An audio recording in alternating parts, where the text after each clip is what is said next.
Hello everyone, welcome to my channel सियात Ashok. Friends, आज हम रूरल के मॉड्यूल बी में चैप्टर नंबर 9 का पार्ट 2 करेंगे। यहाँ हम बात कर रहे हैं रूरल क्रेडिट इंस्टीट्यूशन के बारे में। तो एक पार्ट हो चुका है, दूसरे पार्ट में हम बात करेंगे role of information technology in rural banking. ग्रामीण बैंकिंग में इंफॉर्मेशन टेक्नोलॉजी कैसे मदद कर रही है, नाबार्ड का रोल क्या है फाइनेंशियल टेक्नोलॉजी फाइनेंशियल इंक्लूजन में, प्रधानमंत्री फसल बीमा योजना भी पढ़ेंगे आप। ये इंपॉर्टेंट टॉपिक में से एक है, पूछे जाने की पूरी संभावना बनती है। ओके, तो अगर हम बात करें role of information technology information and communication technology rural banking, तो देखिए एक होता मतलब बहुत ही शॉर्ट किया है मैंने। तो फेम क्या होता है, फाइनेंशियल अवेयरनेस मैसेज होता है।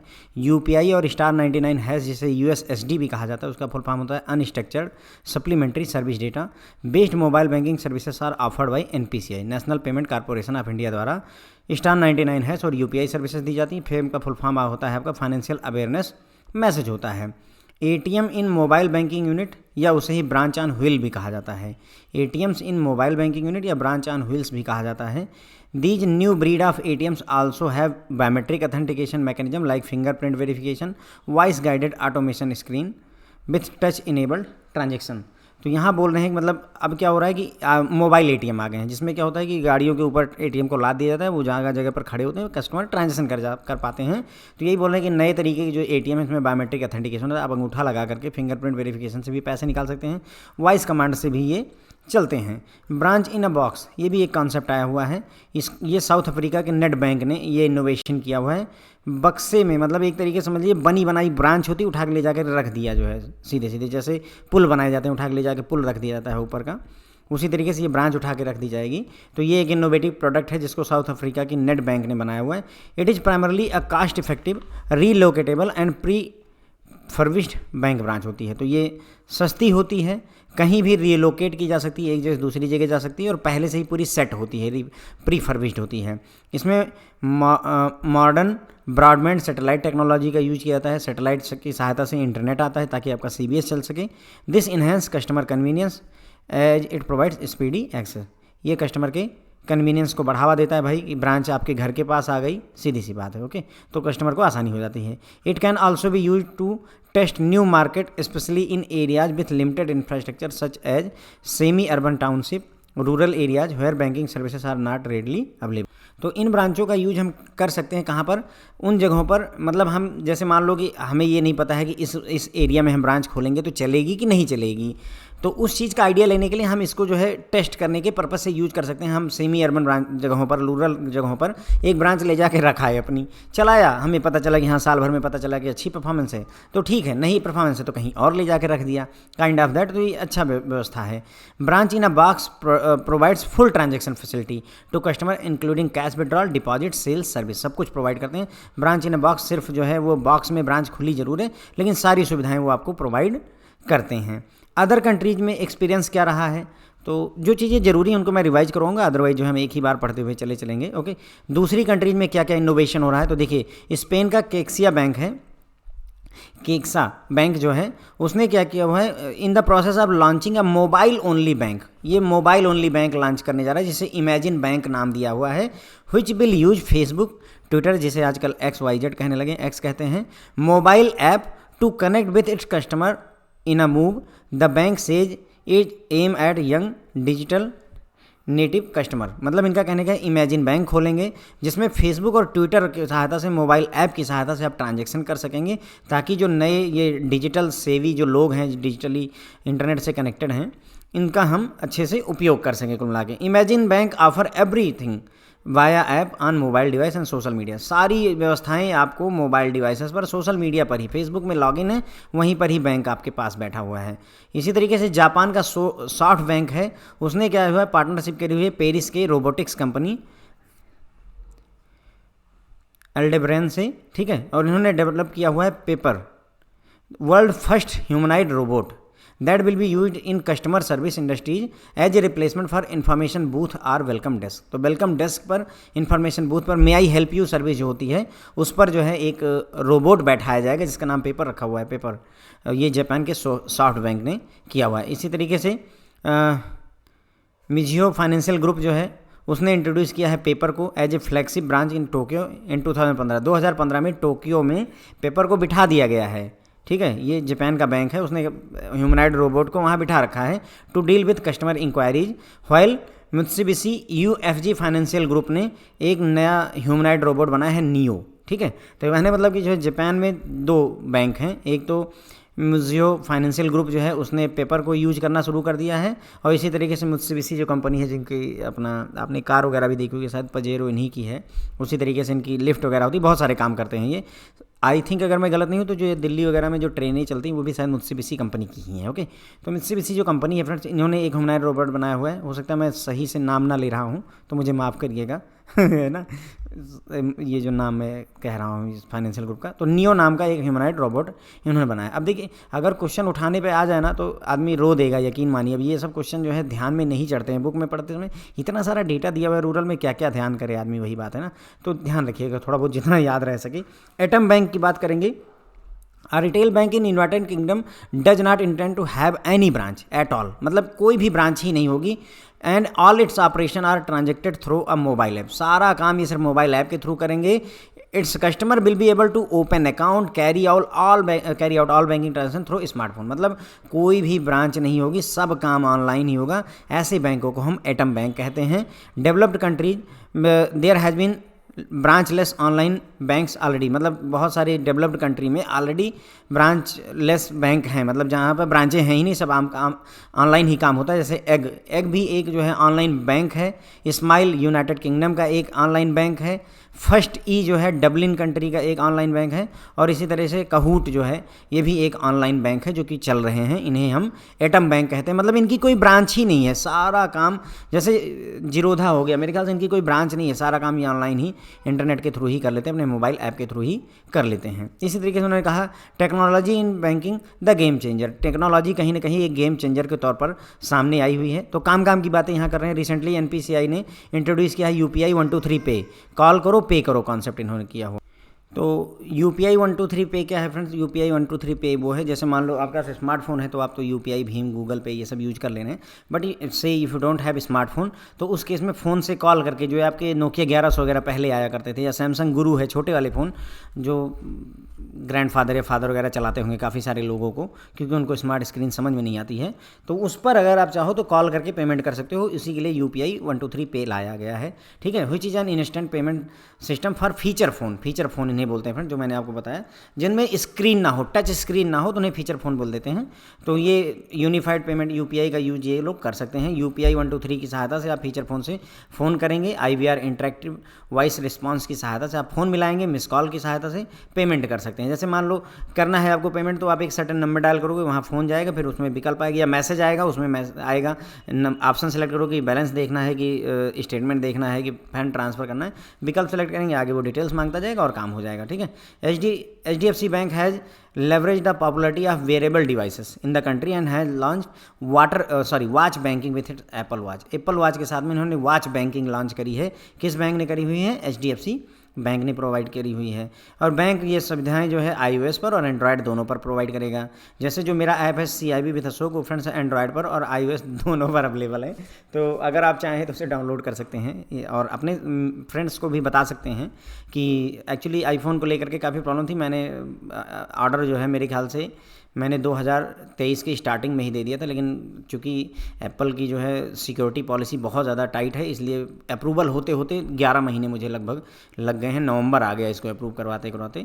तो अभी iOS पर अवेलेबल है। आप सीधे आईफोन यूज़र हैं, iOS यूज़र हैं, टैब यूज करते हैं, मैकबुक यूज करते हैं, आप सीधे जाइए और आईफोन में ऐप डाउनलोड कर सकते हैं CIB विद अशोक और यूज कर सकते हैं। किसी तरीके कोई ट्रिक यूज करने की जरूरत नहीं है। ओके, एक्सिस बैंक ने जो है multi social payment app launch किया है, जिसकी सहायता से आप सोशल मीडिया पर यानी फेसबुक, ट्विटर, व्हाट्सएप और SMS और ईमेल के थ्रू जो है पेमेंट कर सकते हैं। App allow sending and receiving money without asking for bank detail, बिना बैंक डिटेल दिए हुए फेसबुक टू फेसबुक ट्रांसफर हो जाएगा। Okay, user just has to use hashtag ping pay करो। ठीक है, इन्होंने हैशटैग यूज करना है, हैशटैग पिंग पे करो करके जो है टाइप करेंगे और ट्रांजेक्शन आगे बढ़ जाएगी। इंडसइंड बैंक ने भी जो है launch face time concept launch किया हुआ है। इसमें क्या है कि कस्टमर चाहे तो अपने मैनेजर से सीधे वीडियो कॉन्फ्रेंसिंग के थ्रू तुरंत ही बात कर सकता है। तो ये इंडसइंड बैंक का कॉन्सेप्ट आया हुआ है। SBI ने अपने 61वें फाउंडेशन डे पर, हमारे बहुत सारे साथी होंगे प्राउड SBIN होंगे जो है, तो वो लोग जान लें 61वें फाउंडेशन डे पर, वैसे जानते होंगे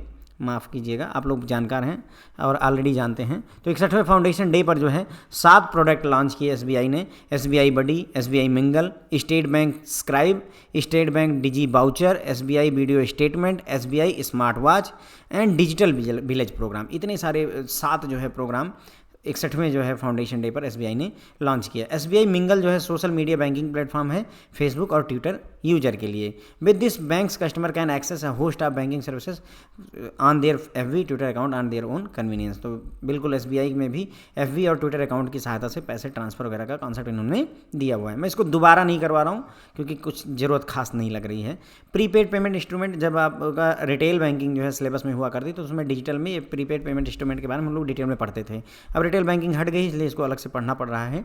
तो प्रीपेड पेमेंट इंस्ट्रूमेंट जो होते हैं are payment instrument that facilitate purchase of goods services including financial services remittance facilities against the value stored on the such instrument. मतलब कहने का, एक आपको कार्ड दे दिया जाता है, उसमें वैल्यू स्टोर कर दी जाती है और उस वैल्यू के अगेंस्ट में आप पैसे मतलब आप खरीदारी कर सकते हैं। जैसे समझिए प्रीपेड इंस्ट्रूमेंट में और एटीएम में, डेबिट कार्ड में क्या फ़र्क है। देखो एटीएम क्या होता है, एटीएम से पैसे निकालने के लिए। डेबिट कार्ड क्या होता है, एटीएम से पैसे भी निकाल सकते हो प्लस जो है ऑनलाइन शॉपिंग भी कर सकते हो।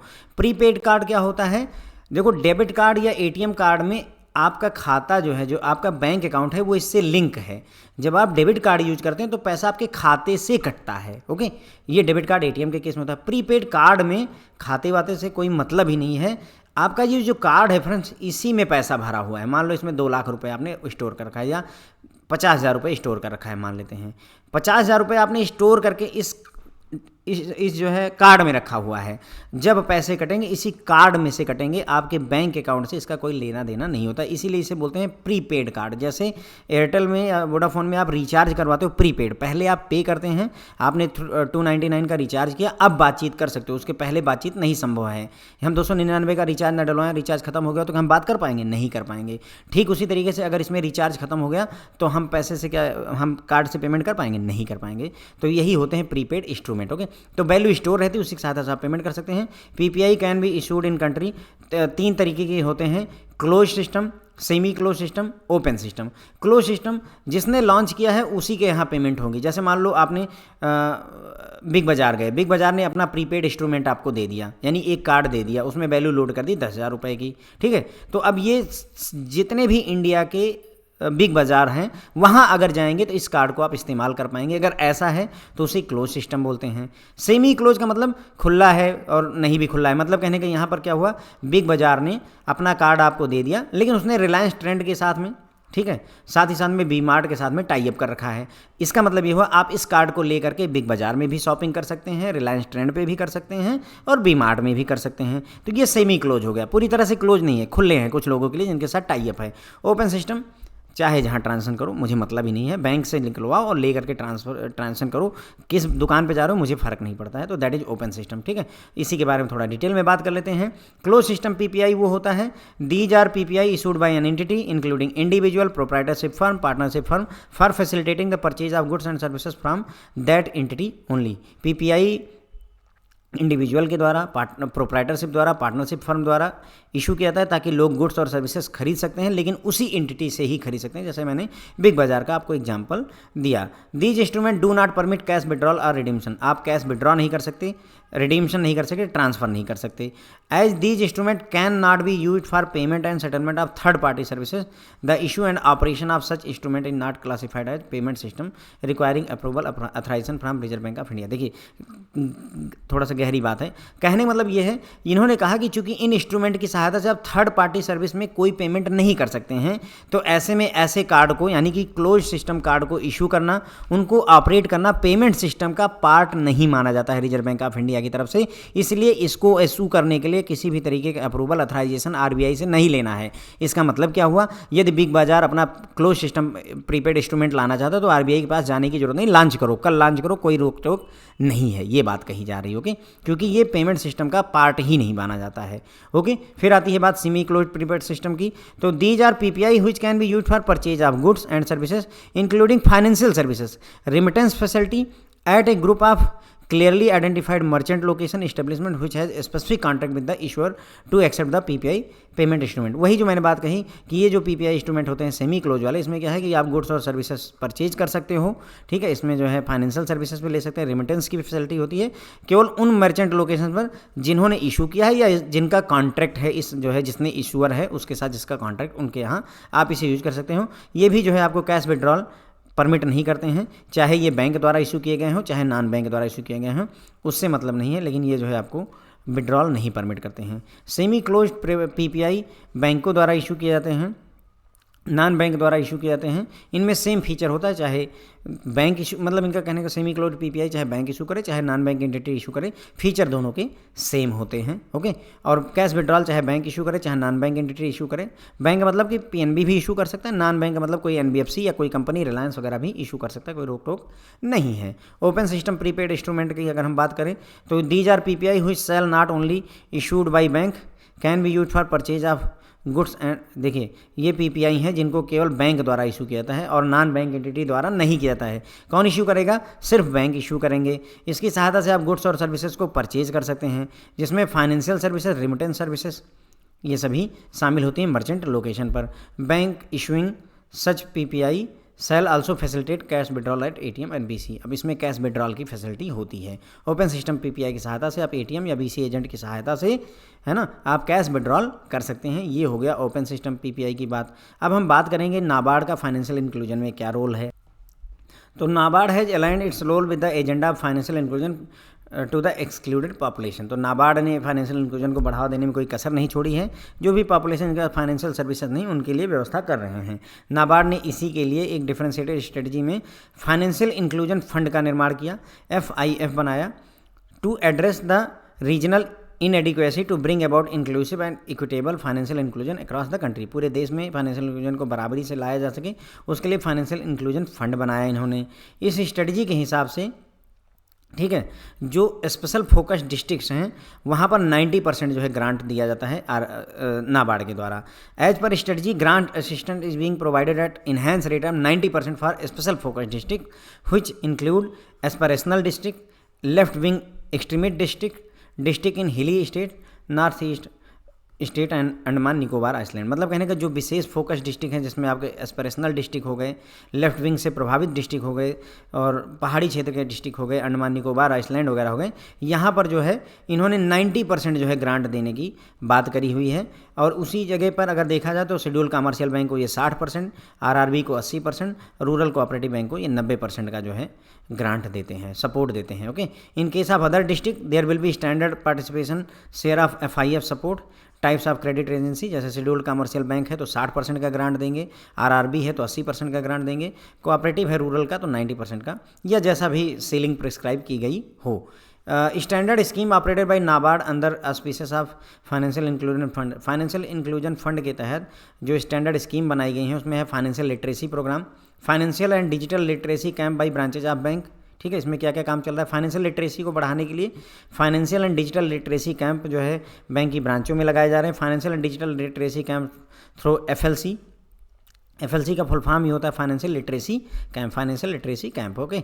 Reimbursement of examination fees of BC and BF, जो बिजनेस करस्पॉन्डेंट है, बिजनेस फैसिलिटेटर हैं, उनकी जो एग्जामिनेशन फीस है उसको रीइंबर्स किया जाता है। उसके बाद में demonstration ban for financial literacy in SFD। तो जो स्पेशल फोकस डिस्ट्रिक्ट्स हैं उनमें फाइनेंशियल लिटरेसी के लिए डेमोन्स्ट्रेशन बैन, यानी कि जो DCM वगैरह हैं, ट्रक वगैरह हैं, इनमें जो है बड़ी बड़ी स्क्रीन लगा करके डेमोन्स्ट्रेशन लोगों को दिया जाता है। बैंकिंग टेक्नोलॉजी एडॉप्शन में अगर हम बात करें तो माइक्रो ATM इन्होंने लॉन्च किए हैं।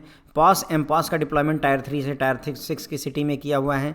Dual authentication facility BC point पर दे रखी है। भीम UPI पर लोगों की ऑनबोर्डिंग करवाई है। PFMS पर जो है PFMS public financial management system होता है। उसके बाद में रेगुलेटरी इंफ्रास्ट्रक्चर सपोर्ट में नाबार्ड ने क्या किया है? Membership of AUA, Aadhaar user agency, KYC user agency, KUA, इन सबको जो है इंफ्रास्ट्रक्चर सपोर्ट दिया है। CKYCR में ऑनबोर्डिंग में मदद कर रहे हैं। Support for connectivity and power infrastructure में नाबार्ड क्या कर रहा है? FIF की सहायता से सारे काम हो रहे हैं, फाइनेंशियल इंक्लूजन फंड की सहायता से, ओके। VSAT डिप्लॉयमेंट इन स्पेशल फोकस डिस्ट्रिक्ट, तो SDF में VSAT very small operators aperture terminal होता है फ्रेंड्स। ओके, वीसेट क्या होता है, जो एक जैसे आपके घर में डिश टीवी लगी होगी वैसे ही ब्रांचेज के ऊपर बड़ी सी एक डिश टीवी लगी होती है, वो क्या करती है सैटेलाइट से जो है नेटवर्क पकड़ती है, उसे वीसेट कहते हैं। ये वहाँ पर किया जाता है जहाँ पर तारों के थ्रू यानी लीज लाइन के थ्रू कनेक्टिविटी नहीं दी जा सकती है। तो वीसेट जो है स्पेशल फोकस डिस्ट्रिक्ट में प्रोवाइड कर रहे हैं। मोबाइल सिग्नल बूस्टर डिप्लॉयमेंट किया जा रहा है स्पेशल फोकस डिस्ट्रिक्ट में। उसके बाद में स्पेशल फोकस डिस्ट्रिक्ट में यूपीएस और सोलर पावर यूनिटें लगवाई जा रही हैं। तो ये सारे काम जो है इन्होंने नाबार्ड ने किए हुए हैं। With the view to incentivise digital transaction, government of India has announce भीम referral bonus scheme for individual. ये जब भीम आया था, भारत इंटरफेस फॉर मनी जब आया था, तो उस समय डिजिटल ट्रांजैक्शन को बढ़ावा देने के लिए इंसेंटिव मिलते थे। अगर आप ऑनबोर्ड करवाते तो 25 रुपये समथिंग मिला करता था। ठीक है। Further government has announced a scheme for deployment of 20 lakh भीम आधार पे डिवाइसेस, यानी जैसे पॉस मशीनें होती हैं उसी तरीके से 20 लाख भीम आधार पे डिवाइसेस लॉन्च करने की बात की है 2017-18 के दौरान इन्होंने ये बात कही है। ओके, अब हम यहाँ पर बात करेंगे अगले टॉपिक की, जो कि crop insurance scheme related to agriculture and farmer. हम क्रॉप इंश्योरेंस स्कीम पर डिस्कस करने वाले हैं। प्रधानमंत्री फसल बीमा योजना, मैंने कहा आपको कि प्रधानमंत्री फसल बीमा योजना से आपको क्वेश्चन मिलने के पूरे आसार हैं। प्रधानमंत्री Fasal Bima Yojana was launched from kharif 2016 after effecting modification in previously implemented crop insurance scheme. यानी कि पहले जो क्रॉप इंश्योरेंस यानी फसल इंश्योरेंस की स्कीम आती थी उसमें चेंजेस करके मॉडिफिकेशन करके खरीफ 2016 से प्रधानमंत्री फसल बीमा योजना को लॉन्च किया गया। उद्देश्य क्या था? Providing financial support to farmer suffering crop loss damage out of unforeseen event. किसी अनफोर्सिन इवेंट की वजह से अगर जो है क्रॉप को लॉस हो जाता है, डैमेज हो जाता है, तो किसानों को बीमा कर दिया जाता है, इंश्योरेंस दिया जाता है ताकि उनको नुकसान ना हो। Stabilising the income of farmer to ensure their continuous in farming. किसानों की इनकम को स्टेबलाइज करने की कोशिश की गई ताकि किसान खेती लगातार करते रहें। Encouraging farmer to adopt innovative and modern agriculture practices. नई नई टेक्नोलॉजी और प्रैक्टिसेस को यूज करने के लिए भी इनकरेज किया जाता है। अगर प्रीमियम की बात करें तो खरीफ फसल के लिए 2% है और रबी के लिए 1.5% है, 1.5% है। और अगर कमर्शियल सालाना कमर्शियल और हार्टिकल्चर क्रॉप है तो 5% है। बहुत ज़्यादा पूछे जाने के आसरे इस क्वेश्चन के होते हैं फ्रेंड्स। ओके, तो ध्यान रखिए, खरीफ के लिए 2% है, रबी के लिए 1.5% है। खरीफ में जो है कई सारे शब्द हैं, 6 हैं, तो 6 हैं तो यहाँ पर 2% है, और रबी में 4 शब्द हैं तो यहाँ पर 1.5%। थोड़ा याद रख लीजिए, जैसे कोई दिक्कत नहीं। खरीफ में 2%, रबी में 1.5%। और अगर कोई सालाना फसल है कमर्शियल वाली जैसे गन्ना वगैरह हो गया तो उस केस में 5% हार्टिकल्चर वगैरह की क्रॉप में। ठीक है। Premium rates to be paid by farmer under the scheme are very low. जो इसमें प्रीमियम पे करना पड़ रहा है वो बहुत कम है। 2% कितना? जितना भी सम एश्योर्ड है, जितना भी पैसा आपका, जैसे मान लो तुम्हारी फसल 1 लाख है तो उसका 2% देना पड़ेगा। ओके, और बैलेंस प्रीमियम जो है वो गवर्नमेंट द्वारा पे किया जाएगा। ठीक है, मतलब 2% ये देंगे और बाकी जो प्रीमियम में पैसा बचता है वो जो है गवर्नमेंट वहाँ पर पे करती है, ताकि किसानों को अगर क्रॉप में किसी भी तरीके का नेचुरल कैलेमिटी की वजह से लॉस हो तो उसमें उनको पैसे लौटाए जा सकें। जितने भी किसान जो है नोटिफाइड एरिया में अगर है क्रॉप उगा रहे हैं during the season who have insurable interest in the crop are eligible to participate. अगर नोटिफाइड एरिया में जिस फसल को उगाने की है वो परमिशन, अगर उन फसलों को आप उगा रहे हैं तो आप एलिजिबल रहते हैं प्रधानमंत्री फसल बीमा योजना के लिए। इस स्कीम में ये माना गया कि 75% से 80% जो सब्सिडी है इंश्योरेंस प्रीमियम की वो किसानों को सरकार द्वारा पे किया जाएगा। मतलब 75 से 80% सरकार जो है प्रीमियम पे करेगी, बाकी का 2% 1.5% आपको पे करना है। Use of technology will be encourage to a great extent. Technology का प्रयोग जो है काफ़ी ज़्यादा यूज यहाँ बढ़ाया गया है। जैसे smartphone will be use to capture and upload data of crop cutting to reduce the delay in claim payment for the farmers. ठीक है, तो मतलब मोबाइल स्मार्टफोन का यूज़ करके जो क्रॉप वगैरह ख़राब हुई है उसको उसका डेटा कैप्चर करने अपलोड करने में, ताकि क्लेम मिलने में डिले ना हो। रिमोट सेंसिंग को यूज़ किया जाएगा ताकि जो है number of crop cutting experiments करने की ज़रूरत ना पड़ सके, उसको घटा सके रिमोट सेंसिंग की सहायता से। There will be exemption from service tax liability for all services implementation of this scheme. Scheme को इम्प्लीमेंट करने वाली एजेंसी को किसी भी तरीके की सर्विस टैक्स लायबिलिटी नहीं बनेगी। स्कीम वॉलंटरली है सभी किसानों के लिए खरीफ 2020 से, यानी कि अब इसे मैंडेटरी नहीं रखा गया है, अगर किसान चाहे तो अडॉप्ट करें। कब से ये हुआ? खरीफ 2020 से। Comprehensive risk insurance is provided to cover yield losses due to non preventable risk. मतलब इसमें किन किन चीज़ों में आपको बचाया जाएगा, जैसे natural fire, lightning storm, hail storm, cyclone, typhoon, tempest, hurricane, tornado, अगर ये सब आ जाता है, आग लग जाती है, तूफान आ जाता है, साइक्लोन आ जाता है, ठीक है, लाइटनिंग हो जाती है, तो इन सभी केसेस में आपको बचाया जाएगा। इसके अलावा फ्लड, बाढ़ आ जाए, लैंडस्लाइड हो जाए, सूखा पड़ जाए, ठीक है, उसके बाद में कोई डिजीज फैल जाए तो इन सभी चीज़ों में आपको इंश्योरेंस प्रोवाइड किया जाता है। In case where majority of the insured farmer of a notified area having intent to sow plant and incurred expenditure for purpose are prevented from sowing planting the insured crop to adverse weather conditions shall be eligible to indemnity claim up to 25% of sum insured। ये बोल रहे हैं कि मान लो किसी क्षेत्र में सरकार ने ये कहा कि यहाँ पर आप जो है मटर की खेती नहीं कर सकते, ठीक है, मटर की खेती करने से मना किया गया है। फिर भी अगर मान लो आपने वहाँ पर मटर की खेती की तो उस केस में जितना भी सम इंश्योर्ड है उसका ज़्यादा से ज़्यादा 25% ही आपको मिलेगा। ज़्यादा से ज़्यादा कितना मिलेगा? 25%। In post harvest losses coverage will be available up to maximum period of 14 days from harvesting those crops which are kept in cut and spread condition to dry in the field.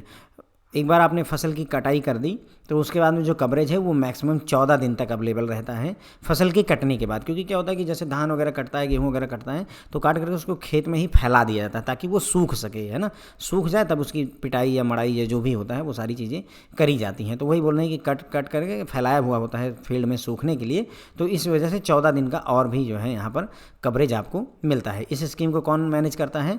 Ministry of agriculture द्वारा manage किया जाता है। इसी तरीके से दूसरी scheme है restructured weather based crop insurance scheme. Weather based crop insurance scheme जो होती है इसको फरवरी 2016 में लॉन्च किया गया था, खरीफ 2016 से लॉन्च हुई है, जबकि बाकी की जो 9 डिस्ट्रिक्ट हैं उनमें रबी 2016-17 से लागू किया गया था।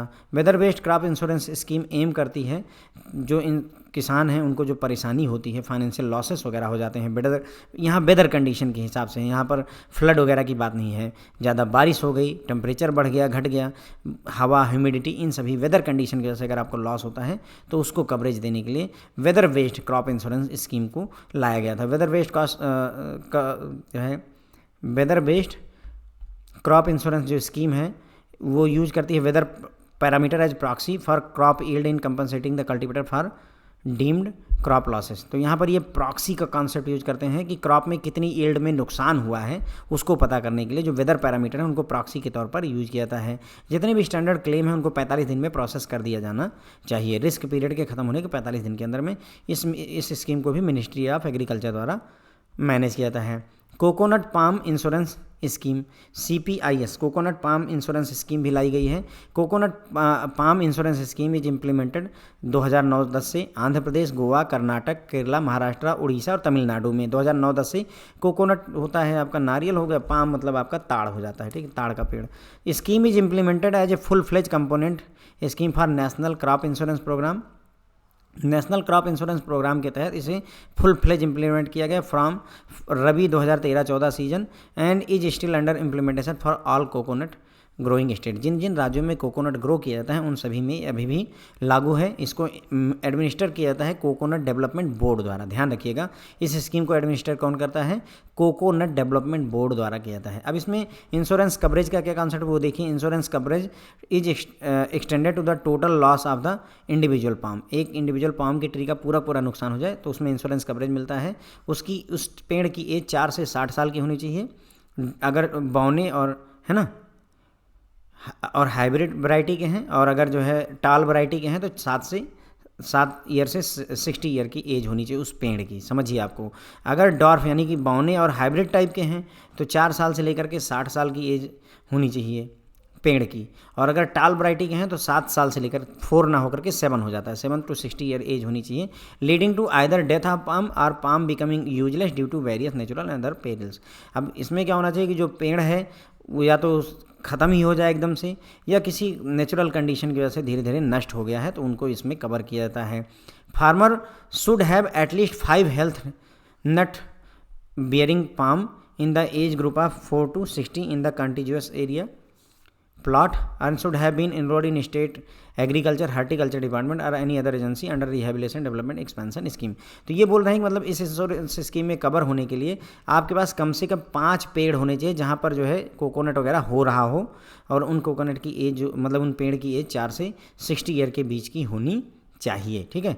सम insured is based on average input cost of the plantation and age of specific plant. अब सम इंश्योर्ड कितना होगा आपका, वो डिपेंड करेगा कि इनपुट कॉस्ट कितना लग रहा है, कितना उस प्रोडक्शन में लग रहा है, और साथ ही साथ में कितनी एज का वो पेड़ है। वैसे सम इंश्योर्ड जनरली 900 रुपये पर पाम होता है अगर एज 4 से 15 साल की है, और 1725 रुपये पर पाम होता है अगर उसकी एज 16 से 60 साल है। ओके, तो 900 रुपये पर पाम है किसमें आपका, अगर 4 से 15 साल का पेड़ है, और अगर जो है 16 से लेकर के 60 साल का पेड़ है तो 1725 रुपये पर एक पेड़ के इंश्योरेंस इतना है, अगर मिलेगा तो इतने रुपए मिलेंगे। अब आपको प्रीमियम भी पे करना पड़ेगा, तो प्रीमियम क्या है, अगर 900 रुपये चाहिए तो 9 रुपये पे करने पड़ेंगे, अगर 1725 रुपये चाहिए तो 14 रुपये पे करने पड़ेंगे। यही बात यहाँ पर लिखी हुई है, ठीक है। तो 900 रुपये का इंश्योरेंस 9 रुपये में मिलता है सालाना, और 1725 रुपये का इंश्योरेंस 14 रुपये सालाना के हिसाब से मिलता है। प्रीमियम का कंट्रीब्यूशन भी गवर्नमेंट ऑफ इंडिया 50% देगी, 25% जो है स्टेट गवर्नमेंट देगी, और बाकी का 25% ही किसान को देना है। यानी इस जो 14 रुपये है इसमें से 7 रुपये गवर्नमेंट दे देगी, 3.5 रुपये स्टेट, यानी 7 रुपये central government, 3.5 rupees state government, अब बाकी का 3.5 रुपये ही केवल किसान को देना है। तो ये अच्छा स्कीम है कोकोनट प्रोड्यूसिंग राज्यों के लिए। Agriculture insurance company implementing agency है इस स्कीम की। एग्रीकल्चर इंश्योरेंस कंपनी इस स्कीम की इम्प्लीमेंटिंग एजेंसी है। केरा सुरक्षा insurance scheme for coconut tree climber, जो कोकोनट के ट्री पर पेड़ों पर चढ़ते हैं फ्रेंड्स, उनके लिए ये जो है केरा सुरक्षा इंश्योरेंस स्कीम को लाया गया है। केरा सुरक्षा स्कीम जो है कोकोनट ट्री के क्लाइंबर जो चढ़ते हैं नारियल तोड़ने के लिए, उनके लिए लाई गई। इनको 5 लाख रुपए का इंश्योरेंस दिया जाता है अगर उनकी डेथ हो जाती है, accident related risk including death. Okay, इसमें जो प्रीमियम है वो कितना है, 398 रुपये 65 पैसे होता है, जिसमें से 75% जो है कोकोनट बोर्ड सहता है, और बाकी का 25% ही केवल कोकोनट ट्री के चढ़ने वाले को, यानी 99 रुपये पेड़ पर चढ़ने वाला देगा। कोकोनट बोर्ड जो है लगभग 300 रुपये दे देगा, और लगभग 400 रुपये मोटा मोटा जो है 398 रुपये 65 पैसे जो है इंश्योरेंस का प्रीमियम है साल का। इस स्कीम को जो है इम्प्लीमेंट किया जा रहा है ओरिएंटल इंश्योरेंस कंपनी के द्वारा, ठीक है फ्रेंड। तो बस मैंने इसमें दोबारा रिवाइज आपको नहीं करवाया है क्योंकि बहुत ज़्यादा काम की चीज़ें उतनी लगी नहीं मुझे। अब देखिए इस स्कीम में जैसे कोकोनट ट्री है तो 5 लाख का इंश्योरेंस होता है, ये ध्यान रखिए। इंश्योरेंस प्रीमियम थोड़ा सा ध्यान रख लीजिए, ठीक है। उसके बाद में यहाँ पर ये जो स्कीम है इसमें कौन इम्प्लीमेंटिंग एजेंसी कौन है, इसमें देख लीजिए। Oriental insurance company tree climber के लिए है। कोकोनट वाले केस में अगर हम बात करें तो एग्रीकल्चर इंश्योरेंस कंपनी जो है उसकी इम्प्लीमेंटिंग एजेंसी है। 50% जो है सेंट्रल गवर्नमेंट दे रही है, 25% यहाँ पर स्टेट गवर्नमेंट, और 25% जो है व्यक्ति को भरना पड़ रहा है। यहाँ पर क्या है, 75% कोकोनट बोर्ड दे रहा है और 25% जो है व्यक्ति को भरना पड़ रहा है, ठीक है।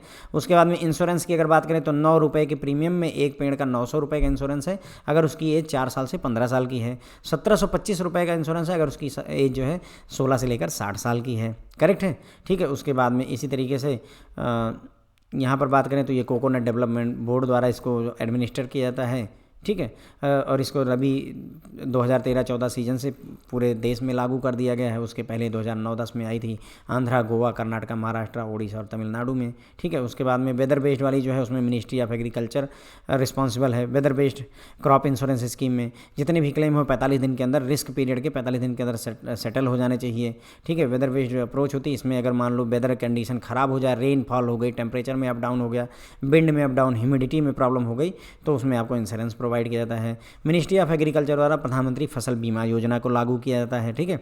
उसके बाद में फसल कट जाने के बाद में भी 14 दिन का जो है इंश्योरेंस आपको प्रोवाइड किया जाता है जब आपकी फसल कट करके फैली हुई है सूखने के लिए। उसके बाद में अगर जो है ऐसी फसल आप उगाते हो जिसको मना किया गया है सरकार के द्वारा, तो आपको मैक्सिमम सम इंश्योर्ड का 25% ही आपको मिलेगा। बाढ़ आ जाती है, ये पूछा जा सकता है फ्रेंड कि किस केस को नहीं कवर करेंगे। अगर नेचुरल आग है तो कवर करेंगे, आकर के खुदे फूंक दिए हो, गांव का कोई दुश्मनी फूंक दिया, नहीं देंगे। Natural fire, storm, hail storm, cyclone, typhoon, Tempest, hurricane, जैसे अभी चेन्नई में प्रॉब्लम चल रही है, साइक्लोन आया हुआ है, तो उस केस में वहाँ पर सारा ये चीज़ें कवर करके देंगे। फ्लड आ गई, लैंडस्लाइड हो गई, सूखा पड़ गया है ना, किसी तरीके की कोई बीमारी आ गई, सबके सब पेड़ प्रभावित हो गए, तो उन सब में ये लागू होता है। ये स्कीम वॉलंटरी, ध्यान रखिएगा, पहले सब पर लागू थी, अब आपकी मर्जी पर है। खरीफ 2020 से आपकी मर्जी पर डिपेंड करता है, ठीक है। स्मार्टफोन का यूज करके डेटा कैप्चर करने की कोशिश की जाती है। 75% से 80% जो है इंश्योरेंस प्रीमियम में सब्सिडी गवर्नमेंट द्वारा दी जाती है, ठीक है। उसके बाद में अगर जो है रबी की फसल है तो 1.5% प्रीमियम है। अगर खरीफ की फसल है तो 2% प्रीमियम है। अगर एनुअल कमर्शियल या हार्टिकल्चर क्रॉप है तो 5% प्रीमियम आपको देना पड़ता है, ओके। और ये प्रधानमंत्री फसल बीमा योजना खरीफ 2016 से लॉन्च की गई थी। बस मेरे ख्याल से ये काम की बातें मैंने आपको दोबारा से बता दी, ठीक है फ्रेंड। तो बस इसी के साथ मैं अगले लेक्चर यहीं पर ख़त्म करता हूँ। Thank you so much friend.